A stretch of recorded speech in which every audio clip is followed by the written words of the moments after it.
My brother pointed at the door and yelled, "Get out!" And the worst part was not his voice, but the fact that no one stopped him. No one laughed it off. No one told him to calm down. Everyone at the table just went quiet, in that polite, uncomfortable way that says, the decision has already been made. I did not argue. I did not defend myself. I stood up because I knew something they did not, and because sometimes the most powerful thing you can do in a family like mine is leave without a scene. 10 minutes later, that same room went silent, in a way none of them had ever experienced before. And I did not have to say a single word to make it happen. My name is Cade. I was 28 that night. I worked in operations for the government, which, in my family, translated to quiet, difficult, too serious, and probably not very important. My brother was the opposite. He filled rooms. He talked over people. He had opinions about everything. And my parents mistook that confidence for leadership. Mom and Dad were not cruel people. They just believed in keeping the peace, which in our house meant sacrificing whoever made things uncomfortable, and that was usually me. We were sitting in Colorado Springs on a cold fall evening in late October 2023. A normal family dinner. No holidays, no big announcements. Just food getting cold, while old arguments warmed back up. I barely spoke because I did not need to. I listened. I always listened. My phone was face down like it always is. I do not drink when I am on call, and that alone made my brother roll his eyes. He joked about my job being a desk job. He joked about how nice it must be to have something stable where nobody can fire you. I smiled the way you do when you do not feel safe enough to correct someone. In my family, peace was not the absence of conflict. It was the absence of resistance. I checked my watch without thinking about it. I always track windows. It is a habit that never leaves you. I said one small sentence that should have meant nothing to them. I cannot be unreachable tonight. That was when my brother snapped. He said I always make things awkward. He said nobody could relax around me. He said if I was not going to contribute, I could leave. Then he stood up and said it louder. "Get out!" And nobody objected. Not my parents, not my aunt, not even my cousin, who usually tried to smooth things over. I felt my heart speed up, but my face stayed still. I was not hurt by being told to leave. I was hurt by how expected it felt. I pushed my chair in gently. I said, "I will grab my jacket." Outside, the air was sharp and quiet and honest. Cars passed somewhere down the street. I took one breath. I texted 2 words, "Location changed," and slipped my phone back into my pocket without checking the reply. If you have ever been asked to leave a place you were trying to hold together, you understand what that moment feels like. It is not anger. It is clarity. I knew they would keep eating. I knew my brother would fill the space with jokes and explanations. I knew they would tell themselves this was about my attitude and not their comfort. What they did not know was that the address they were sitting in was not just a family home that night. It was listed. Temporary. Conditional. I looked at my watch again. 10 minutes later. That phrase kept looping in my head, not as a threat, but as a fact. 10 minutes later, the room would go quiet. And not because I demanded respect, but because systems do not care about volume or opinions. They care about timing and function. If you were in my place, would you have stayed and swallowed it for the sake of harmony? Or would you have stood up and trusted that the truth has a way of arriving on its own schedule? Before this story continues, please allow me to clarify something important. The story you are about to hear is a work of fiction, created for educational and entertainment purposes, exploring toxic family conflict and its emotional impact within the context of military life and American military families. All characters, roles, units, events, and circumstances are entirely fictional and do not represent, refer to, or imply any real individuals, units, or organizations within the United States Army, Navy, Air Force, Marine Corps, or Coast Guard. The content may be supported by AI tools during the creative and production process. This story does not depict real events, disclose military information, or promote violence, hatred, or harm of any kind. It is told with respect for core United States military values, including honor, discipline, responsibility, and human dignity, and is designed to be advertiser-friendly and compliant with YouTube community guidelines. If you are a woman who has stood behind a military family, who has stayed quiet, carried more than others could see, please stay until the end. And if this story resonates with you, share your thoughts in the comments, or follow the channel to continue with stories for strong hearts that are rarely heard. Colorado Springs has a way of making quiet feel heavier than it should. The streets near my parents' place were lined with identical trees and driveways that all looked the same if you squinted. And on that late October evening, the air had that dry, cold edge that settles in just before winter decides to stay. Sunday dinner was not optional in our family. It never was. It did not matter if it was a birthday that had already passed, or a holiday nobody cared about, or just another week where everyone wanted to pretend things were fine. We showed up. We sat down. We ate. And we kept whatever peace was possible by letting the loudest person decide what mattered. That person was my brother. He arrived late as usual, and no one commented. When he forgot the side dish Mom had asked for, Dad joked that traffic must have been terrible, even though we all knew it was not. When he cut someone off mid-sentence, the room adjusted around him like it always did. In our house, mistakes did not disappear. They were reassigned. My brother never did anything wrong. He was just busy or passionate or stressed. I did not speak much that night because I rarely did. I have learned that talking less in a room like that does not make you invisible. It just makes you easier to label. Quiet became difficult. Difficult became too serious. Too serious became the explanation for why my presence always seemed to tense the air. Someone asked about work, and I answered in a sentence that ended where it needed to. Operations. Busy. Fine. That was enough for them to smile politely and move on. My brother laughed and said something about government desk jobs and how nice it must be to have something stable where nobody can fire you. Mom smiled the way she always does when she wants to keep things light, and Dad nodded like the comment made sense. I let it pass because correcting him would have meant explaining, and explaining in our family is treated like an offense. In my house, the person who talks the most is always considered the one who is right. The rest of us learn to orbit that gravity. The table was set the same way it had been for years, and the TV was on in the background playing some local news that no one was actually watching. I noticed the weather forecast before they did and mentioned casually that a change was coming overnight. My brother waved it off and said the forecast is always wrong. He was wrong, of course, but nobody said anything. That pattern mattered more than the fact. My phone buzzed once against the wood of the table, and I flipped it face down without thinking. Old habits do not ask permission. The message was short and unremarkable to anyone else. Stand by. Window shifted. I did not open it. I did not need to. I glanced at my watch instead and adjusted my breathing the way I always do when timing changes. My brother noticed and asked if I was bored. He asked if I could not just relax for one night. I told him I could not be unreachable tonight and left it at that. He rolled his eyes and said I always make everything sound dramatic. Mom chimed in with a soft comment about how I have always been intense even as a kid. And Dad added that maybe I should try to loosen up more. The thing about favoritism is that it rarely announces itself.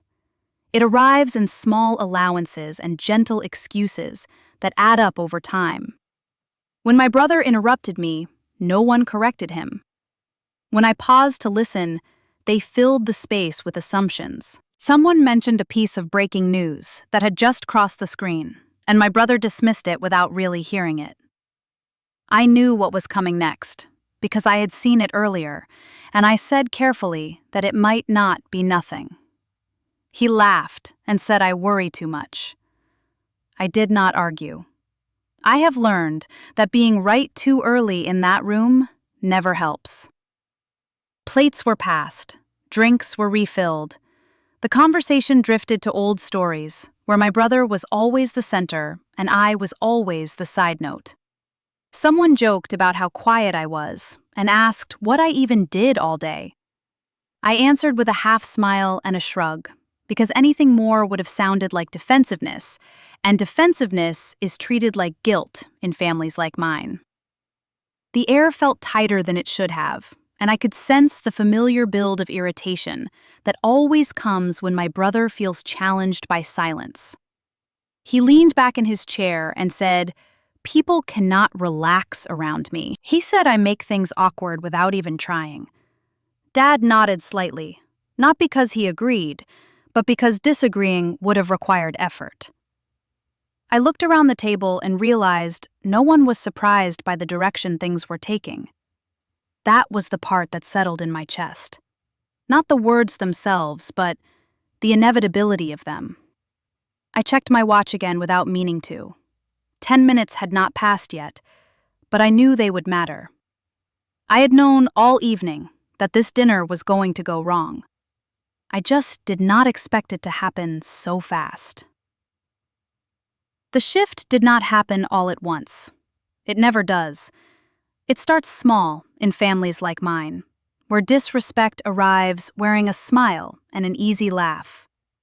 My brother leaned forward and asked in a tone that pretended to be curious, "So, you still doing that government thing?" The table chuckled softly, the way people do when they want to agree without saying it out loud. He followed it immediately with, "Must be nice to have a job where nobody can fire you." And Mom smiled again because that was easier than pushing back. I answered calmly that I was busy, and that seemed to irritate him more than if I had argued. Silence has a way of threatening people who rely on noise. He tilted his head and said, "You do not even talk. What do you bring to this family anyway?" Dad cleared his throat but said nothing. Someone added, "She has always been intense," like it was a diagnosis we had all agreed on years ago. I felt the familiar heat in my chest, but I kept my shoulders relaxed and my hands still. I have learned that showing emotion in rooms like that only gives them more material. My brother waved his fork toward me and said, "See, this is why people cannot relax around you. You always make things awkward." The words landed softly, but they were meant to sting. And they did, because they were familiar. I had heard them before at other tables in other years, always followed by the same quiet acceptance. I tried to redirect the conversation by commenting on the food, and that was when he laughed and said, "There you go again, trying to manage everything like it is your job." Mom told him to be nice, but she did not ask him to stop. That difference matters. He leaned back and crossed his arms and said, "If you keep acting like this, do not expect invites next time." The room went quiet in a way that felt like agreement. No one corrected him. No one objected. No one even looked uncomfortable enough to intervene. That was when I noticed how still my body had gone. I could hear my heartbeat, but my face did not move. I was not shocked by what he said. I was shocked by how normal it sounded to everyone else. I realized then that this moment was not about a single comment or even a single night. It was the natural end of a long pattern where his comfort always came first and my restraint was treated like a flaw. He stood up slightly from his chair like he was about to make a toast and said, "If you are not going to participate, then get out." The word landed heavy and plain, with no humor left in it. Get out. It cut the air clean. Plates stopped moving. Someone set down a glass too hard. The TV kept talking in the background like nothing had changed. I waited for someone to laugh it off or tell him he was out of line. No one did.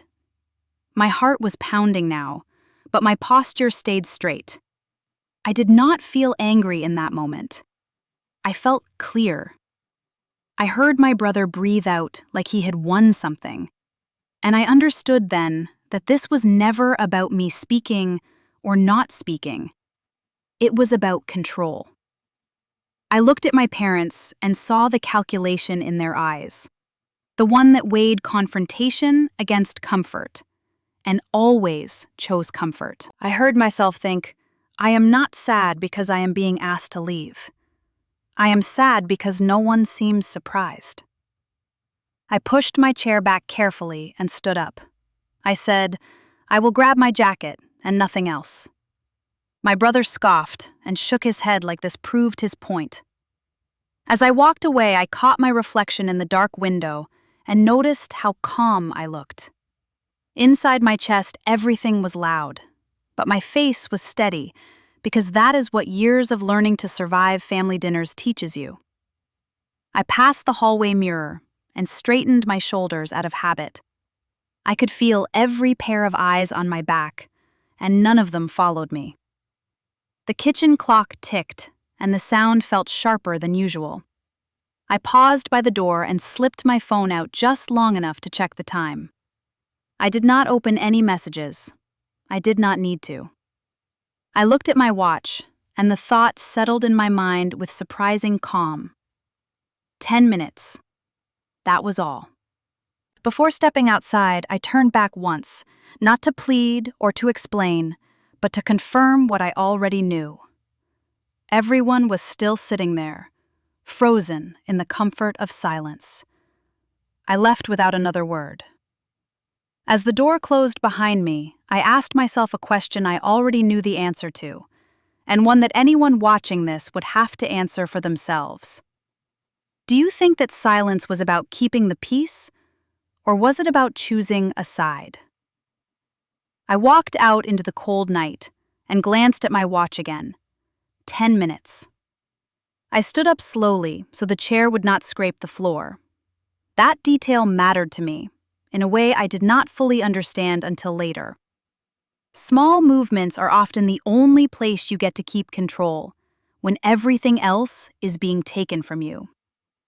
I pushed the chair back in gently, the way my father taught us when we were kids, and said the only sentence that felt honest and necessary. I will grab my jacket. Nothing in my voice shook. I did not raise it. I did not soften it either.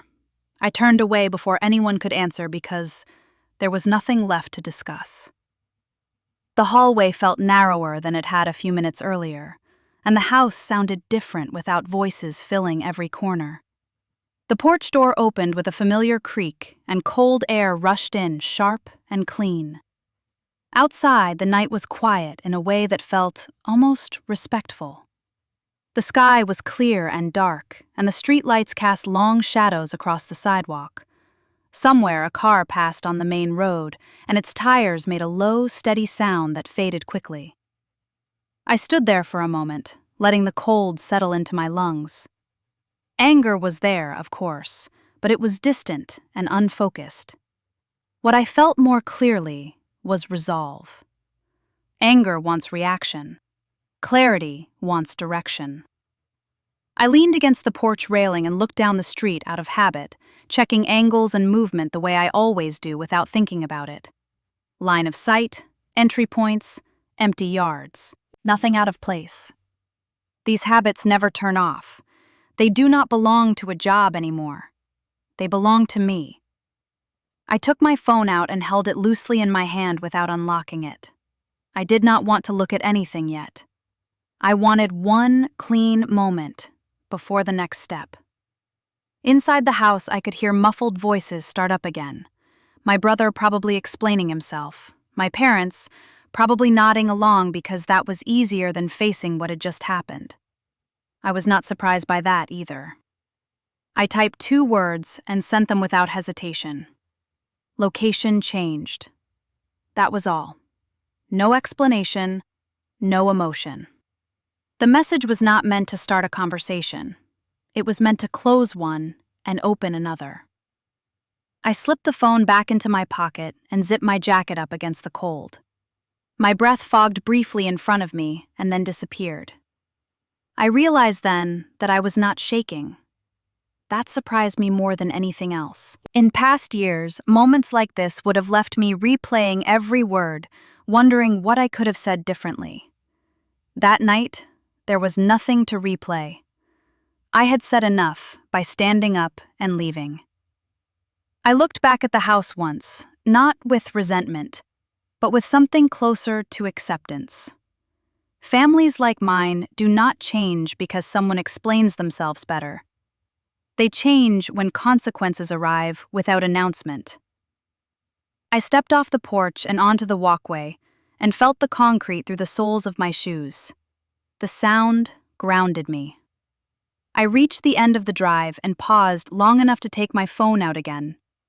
It vibrated once in my hand. I did not check it. I did not need to. Some moments are stronger when you let them sit unanswered. I looked at my watch instead and noted the time. 10 minutes had not passed yet, but they were coming. I turned away from the house and started down the street, leaving the porch light glowing behind me and whatever explanations were still being formed inside. 10 minutes later, the house felt different, even before the sound at the door.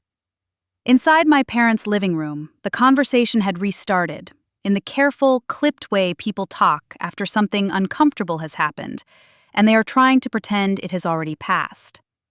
My brother filled the space with explanations that made him sound reasonable, and everyone nodded, because nodding is easier than disagreeing. Plates were still on the table, and the TV kept playing a local segment about weather patterns near the base, but nobody was watching it. The clock on the wall moved forward, 1 quiet second at a time, and no one noticed, because time in rooms like that always seems to pause around whoever is loudest. Outside, I had reached the end of the block and slowed my pace without stopping. I knew my on-call window was active because I had adjusted to it the moment the message shifted. I was assigned to a watch floor rotation tied to a command post function in the area, and that meant availability mattered more than convenience. A tasking had been queued and needed confirmation, and the routing depended on where I could be reached. That is not dramatic. It is procedural. It happens every day. What changes things is when procedure collides with people who assume everything is personal. The knock at the door was firm but polite, the kind that carries no urgency and no apology. It was not loud enough to be a problem and not soft enough to ignore. My mother looked toward the entryway and hesitated. My father stood up halfway, as if unsure whether he was supposed to answer. My brother waved a hand, like it was an interruption he had not scheduled. The knock came again, exactly the same as the first. When the door opened, there was no uniform in sight, no ceremony. Just a middle-aged person in a plain jacket, standing squarely on the step, with a tablet held against their chest. Their posture was calm and practiced. They smiled once and spoke in a tone that was respectful without being deferential. "Sorry to interrupt. I am looking for Cade." My brother stepped forward immediately, the way he always does when he thinks something is his to handle. "She left." The visitor did not argue. They did not ask why. They did not raise their voice or lower it. They glanced down at the tablet and tapped the screen once, as if confirming something they already knew. Then they said the sentence that changed the temperature of the room without sounding like it was meant to. "This address is listed as her temporary contact location for tonight." No one spoke. The words hung there long enough to feel heavier than they were. My mother frowned slightly, and my father shifted his weight, as if trying to remember something he had missed. The visitor looked up again and asked a question that sounded almost friendly. "Can you confirm this is still a safe location?" The word safe landed differently than anything else had that evening. It did not accuse anyone. It did not explain itself. It simply existed and demanded an answer. My brother laughed once too quickly and said, "Of course it is safe. What is this about?" The visitor did not respond to him. They tapped the tablet again and spoke to the room rather than to a person. "We need to update routing if the window has changed, and the tasking cannot wait." The words routing, tasking window were not loud, but they were precise, and precision has a way of cutting through noise. The TV continued to talk about wind patterns, but nobody looked at it anymore. A fork that had been hovering over a plate stopped midair, and then was set down quietly. The room went still, not because anyone was afraid, but because they understood this was no longer a family disagreement. This was a process. My mother answered that yes, the house was safe, but her voice lacked conviction. My father nodded, but did not speak. My brother opened his mouth as if to reclaim control, and then closed it again, because there was nothing in this exchange that belonged to him. At the end of the walkway, I turned back because I had reached the point where waiting no longer served a purpose. I walked up as the visitor finished noting the confirmation and thanked my parents for their time. I stepped inside, only to take my jacket from the chair where I had left it. No one announced me. No one needed to.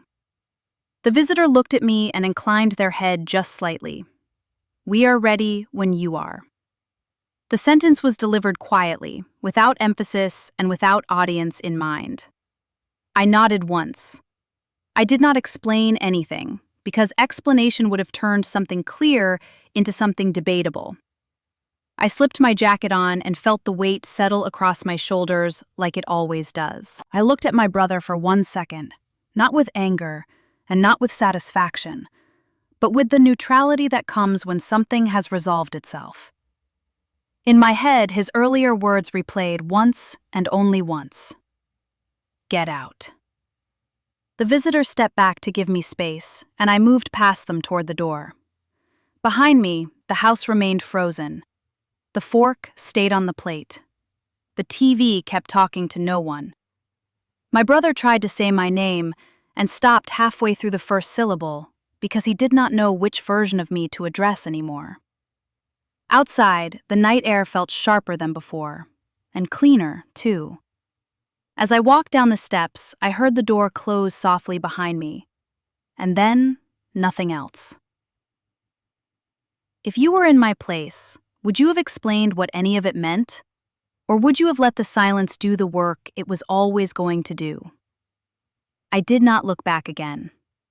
The drive away from my parents' house was quiet, in the way that follows something final. Streetlights passed at even intervals, and the radio stayed off, because I needed to hear my own breathing and the rhythm of the road. I did not feel victorious. I felt steady. That matters. My phone stayed dark for a few minutes, and then it began to buzz, with the kind of messages that arrive when people realize control has shifted and they do not know what to do with their hands. The first one was from my mother, and it was short and careful. "Where did you go?" There was no apology attached to it, and no question mark that suggested concern. It was a check-in, framed as curiosity. A few minutes later, my father sent one that read, "Are you okay?" It sounded kinder, but it avoided the subject the way he always does. Then my brother finally reached out, and the change in his tone was immediate. "What are you doing?" The words were neutral, but the timing was not. They came after silence had done its work, and before he had decided on a new angle. I did not answer any of them right away because I could not. I had stepped into a watch floor rotation, and the room I entered was lit with screens and quiet voices, and the low hum of equipment doing exactly what it was designed to do. There was no drama there, no raised voices, just people focused on tasks that needed to be done, and information that needed to move quickly and accurately. I signed in and took my place without announcing myself because that is how it works. The contrast between that environment and the dinner table I had just left was stark, in a way that felt clarifying. Here, silence meant concentration, not agreement. Here, timing mattered more than opinion. A senior voice I recognized called my name once and asked if I was good to proceed. I answered yes, and that was the end of it. No explanations, no commentary, just work. My phone buzzed again against the desk, and I turned it face down without looking, because I already knew who it would be. It was strange how quickly my family remembered I existed, once they realized they could not narrate the story without me. Suddenly, they remembered my number. Suddenly, they wanted confirmation and reassurance and answers. I almost laughed at that, but the sound stayed inside my chest where it belonged. There is a particular kind of restraint you learn when you realize responding too quickly gives people the illusion they are still in control. I let the messages sit. The room around me stayed focused and calm, and someone asked me to confirm a detail that mattered, and I did. Outside that room, my family was probably replaying the last hour over and over, trying to decide who had overreacted and who needed to smooth things over. I knew the pattern well enough to predict the next steps. My brother would try curiosity first, then concern, then eventually justification. My parents would ask me not to make this bigger than it needed to be. They would call it a misunderstanding. They would frame it as a moment that got out of hand. They would ask me to be the reasonable one because I always had been. The messages kept coming, spaced just far enough apart to feel deliberate. Where are you now? We need to talk. You did not have to leave like that. I did not respond because there was nothing to clarify. The silence I was giving them was not punishment. It was information. It told them I was not available for damage control. It told them I was no longer willing to translate disrespect into something easier for them to digest. When my shift settled into a rhythm, and the screens in front of me reflected back a version of myself that felt composed and unbothered, I allowed myself one small thought that made me smile. Suddenly, they remembered I had a phone. That was the tell. That was the moment the balance tipped. I finished what I needed to do and stepped back from the desk, knowing the night was not over, even if this part of it was. As I gathered my things and checked the time, I felt the certainty settle in quietly.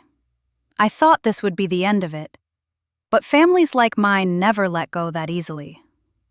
The days that followed moved faster than the night itself, because once control slips, people rush to fill the gap with stories. I did not hear the first version directly. It came filtered through cousins and old friends who reached out with questions that sounded polite, but landed sharp. My brother had been talking. He told anyone who would listen that I was brainwashed, that something had changed me, that I was acting secretive and unstable. He said I had always had issues, and that lately it was worse because I was involved in things I did not understand. He framed concern as insight and painted distance as proof. In families like mine, that kind of narrative spreads quickly because it gives everyone an explanation that does not require accountability. My parents texted me variations of the same request over and over. Do not make this bigger than it needs to be. People are asking questions. We can clear this up if you help us. The language was soft, but the message was familiar. Be quiet so we can manage appearances. I did not respond because silence was the only honest answer left. Then came the most ordinary move of all, and the one that hurt the most. They tried to use me. A relative mentioned an upcoming gathering and hinted that it would look good if I attended. My brother suggested it casually, as if nothing had happened. He said it would be nice for people to see us together again. No apology, no acknowledgement, just the expectation that I would lend my presence to restore his version of normal. That is how favoritism works when it gets desperate. It borrows credibility without paying the cost. I noticed the timing immediately, because timing is never accidental. There were things shifting in the background that week, and I could feel it in the way information moved. I heard about a coordination change before it hit the local news, and mentioned offhand to a colleague that this was not a good week to play games. I said it without drama and without explanation, because explanation invites negotiation. The colleague nodded, because they understood what that meant. At the same time, my phone filled with messages that tried a new angle. My mother asked if I could just show up for appearance's sake. My father said people were worried. My brother wrote that we were family, and families forgive. None of them addressed what had actually happened. They all wanted the benefit of resolution without the work of repair. I kept records, the way I always do. Not because I planned to use them against anyone, but because clarity depends on facts. Screenshots with dates, messages saved in order, exact phrasing noted, because words matter when stories start to drift. I did not reply to accusations, and I did not correct the rumors, because correcting them would have validated them. I watched instead. I watched how quickly my brother shifted from confidence to defensiveness. I watched how my parents alternated between minimizing and urging cooperation. I watched how people who had never asked about my work suddenly speculated loudly about it. The irony was not lost on me. The more they talked, the clearer the pattern became. This was not about concern. It was about control. When they realized I would not play along, the tone sharpened. Someone implied I was ungrateful. Someone else said I had changed, and not for the better. I let it sit. Silence does not mean agreement. It means you are paying attention. In the middle of all of this, a senior contact checked in briefly about a scheduling matter and confirmed a shift that would affect several local plans. The message was routine, but the implication was not. A public coordination was coming up, and roles were already set. I marked the date without reacting. I knew my brother would not like it when he realized he could not steer that room the way he was used to. That knowledge did not make me feel satisfied. It made me feel prepared. I thought about how easily families excuse harm by calling it love, and how often silence gets blamed for conflict while noise is rewarded. The messages kept coming with increasing urgency as the week went on. We need to talk. This is getting out of hand. You are making us look bad. Each one confirmed what I already knew. They were less interested in the truth than in the impression. I answered none of them. I focused on what I could control and let the rest reveal itself. Do you think family gives people permission to say anything they want and then call it love when it hurts? By the end of the week, I had one clear piece of information, and it changed the shape of everything. There would be a public event tied to the community near the base, and coordination would be visible. Attendance would be mixed and informal, and no one person would own the room. My brother would be there, and for once, he would not be able to manage the narrative. I noted the time and the place, and closed the file, knowing the next phase was not about confrontation. It was about exposure. And not the loud kind, the quiet kind that happens when people see for themselves. The event was announced as a community briefing and resilience night, and it took place at a familiar hall near the base that everyone over 50 seemed to recognize on site. Folding chairs, coffee that had been sitting too long, a mix of families, veterans, and local coordinators who showed up because it mattered or because it was habit. Nothing about it looked dramatic, and that was the point. These rooms reward steadiness, not spectacle. I arrived early and took a seat along the side wall where planners usually sit, because visibility is not the job. Function is. The hum of conversation filled the space and settled into a low, steady rhythm as people took their seats. I noticed my brother when he walked in, because he always enters like he expects recognition. He smiled broadly, shook hands, and spoke louder than necessary, as if the room might miss him otherwise. I did not acknowledge him, and neither did the people who mattered. That difference registered immediately. When the briefing began, a civilian coordinator stepped to the front and outlined the evening in practical terms. Safety updates, resources, timelines, who to contact, and how coordination would flow. It was straightforward, and it was clear the room respected that. At one point, the coordinator paused and gestured in my direction without ceremony and said, "She is the point person for tonight's coordination. If there are timing questions or follow-ups, she will handle them." There was no applause, no introduction beyond function. That was enough. A few heads turned and stayed turned. A couple of older veterans nodded once in recognition, the way people do when they understand the shape of a role without needing it explained. Someone a row behind me leaned toward another person and said quietly, "That makes sense." The room did not buzz. It settled. The shift was subtle but unmistakable. My brother froze mid-smile for just a second before recovering and leaning back in his chair. He tried to insert a comment about how things like this were important for a community spirit, and the coordinator thanked him and moved on without engaging. The loss of control showed not in anger, but in confusion. He did not know where to place himself when the room did not revolve around him. I stayed seated and answered questions as they came with short, clear responses. Timing, routing, who to contact and when. Nothing about rank or background, just function. Each answer landed cleanly and then moved on. The respect in the room grew quieter and heavier, and that kind of respect lasts longer. When the briefing ended, people stood and talked in small clusters, and more than one person approached me to ask a follow-up question or confirm a detail. They spoke to me as someone whose time mattered. My brother watched from across the room, trying to read the shift and failing. He attempted to join one conversation and found himself politely edged out. No one was rude. They simply did not defer.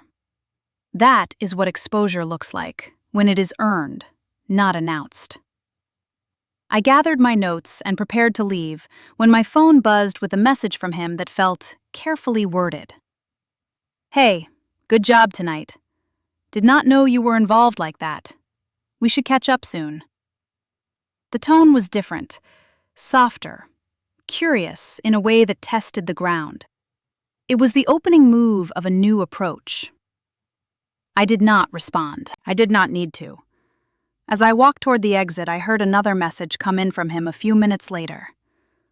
"Proud of you. We should talk." The words landed flat because they were untethered from accountability. Outside, the night air felt cooler and steadier than the room I had just left.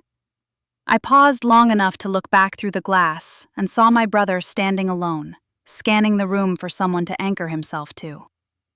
He looked smaller there, not because anyone had diminished him, but because the environment no longer inflated him. I turned away and put my phone back in my pocket. Respect does not arrive through volume or proximity. It arrives when people watch how you work and decide on their own. Do you think respect should come from medals and titles, or from the way someone moves through a room when no one is looking? The message came 2 days after the briefing, and it was written like someone testing ice with the toe of a boot. "Hey, can we talk?" No context, no apology, just the assumption that access still existed. I did not answer immediately, because urgency favors the person who caused the problem. and patience favors the person who learned to live without approval. An hour later, another message followed, softer and longer. I was just stressed the other night. Things got out of hand. We are family. The phrase landed the way it always had in our house, as a request wrapped in obligation. I agreed to meet in a public place near the base, where people pass through and no one owns the room. He arrived early and stood when he saw me, like that would signal respect. He started talking before I sat down. He said he had been thinking a lot. He said he did not realize how involved I was. He said he had been proud of me at the event and wanted to clear the air. Then he shifted. He mentioned a contractor he had been speaking with and said there might be an opportunity coming up near the base. He said it would help if someone could vouch for him. He did not say my name, but he did not have to. He asked if I could introduce him, or at least mention his name to the right people. He said it would mean a lot. He said again, "We are family." I listened without interrupting, because listening has always been my strength, and because it allows people to reveal exactly how they see you. He framed his need as reasonable, and his behavior as temporary. He said he was under pressure. He said anyone would have reacted the way he did. I let him finish. Then I spoke. You were not stressed. You were comfortable. The sentence was not sharp or loud. It was simply accurate. He tried to laugh it off and said, "You know what I mean." I shook my head once. You told me to leave. I listened. He blinked and his posture changed, as if he had not expected me to remember the words so clearly. He said that was not what he meant. He said families say things they do not mean. I answered that meaning is measured by action, not intent. I told him I would not make introductions or speak on his behalf. I told him I would not attach my name to something I could not stand behind. I did not accuse him of anything, and I did not raise my voice. I simply declined. He asked why I was being so rigid, and I told him this was not rigidity.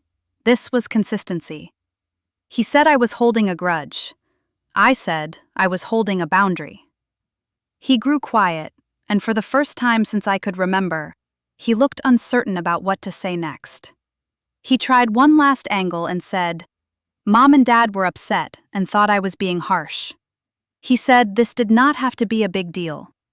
I told him it was already a big deal, and that pretending otherwise was how we got here. When we stood to leave, he asked if there was anything he could do. I told him there was, and that he had chosen not to do it when it mattered. Outside, my phone buzzed again with messages from my parents, asking why I could not just help him out this once. They said, family supports family. They said people were watching. I did not argue with them either. I replied with one sentence. I am not responsible for fixing what I did not break. The consequences did not arrive with drama. They arrived quietly, the way systems respond when something does not meet the standard. The opportunity he wanted moved forward without him. He was asked additional questions and could not answer them cleanly. His story shifted, and that did not help. He did not fail because I intervened. He failed because no one did.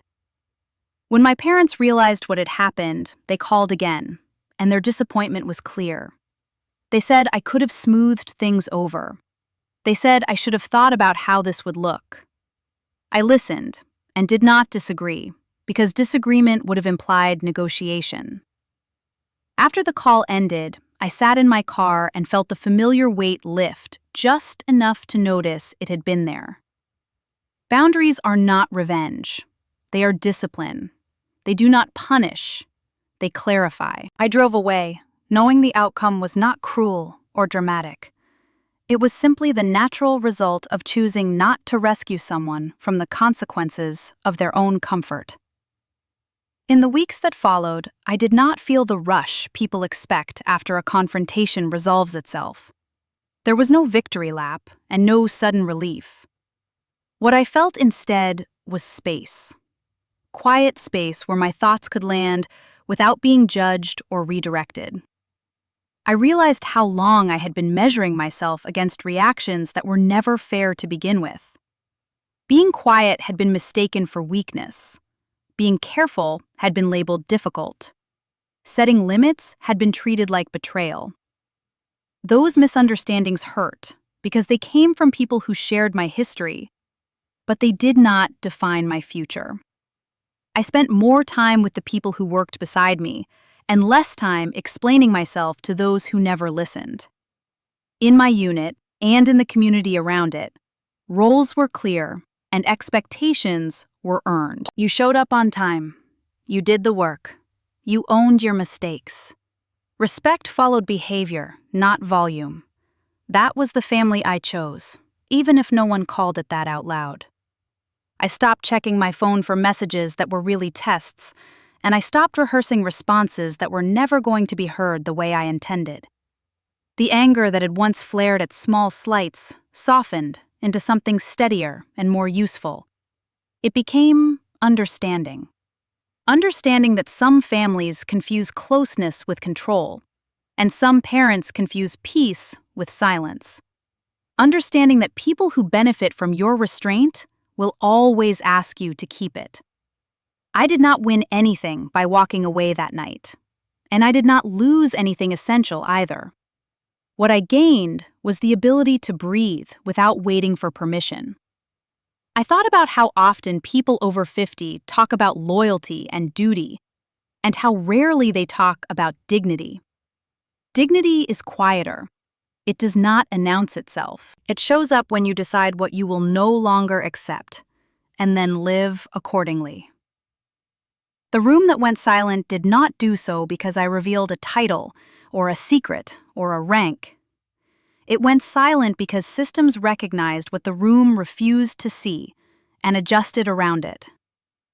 That is not power in the dramatic sense. It is alignment. I still love my parents, and I do not pretend otherwise. Love does not require proximity, and forgiveness does not require access. I learned that reconciliation without accountability is just repetition, and I am not interested in repeating the same lesson with a higher cost. When people ask how it ended, I tell them it did not end at all. It simply changed shape. The noise faded, and the meaning remained. I stopped being the person who absorbed tension so others could stay comfortable, and became the person who stayed comfortable without apology. That choice did not make me lonely. It made me selective. I spent evenings with people who asked how my day actually went, and waited for the answer. I showed up to events where function mattered more than image, and where my presence was neither borrowed nor weaponized. I watched others navigate family gatherings with the same familiar ache, and recognized myself in their pauses. To them, I offer this, not as advice, but as recognition. You are not wrong for being quiet. You are not broken for needing boundaries. You are not difficult for refusing to be used as a cushion for someone else's comfort. The peace that followed was not dramatic. It was practical. It showed up in sleep that came easier and mornings that felt lighter. It showed up in the absence of dread before phone calls and the relief of not rehearsing conversations that never happened. It showed up when I realized I no longer needed to prove my worth to people who benefited from doubting it. If there is one truth that stayed with me, it is this. The room went silent, not because I did something impressive, but because they realized they had told the wrong person to get out. That realization belongs to them. The calm that followed belongs to me. According to you, are boundaries with toxic families selfish, or are they self-respect? And which side are you on?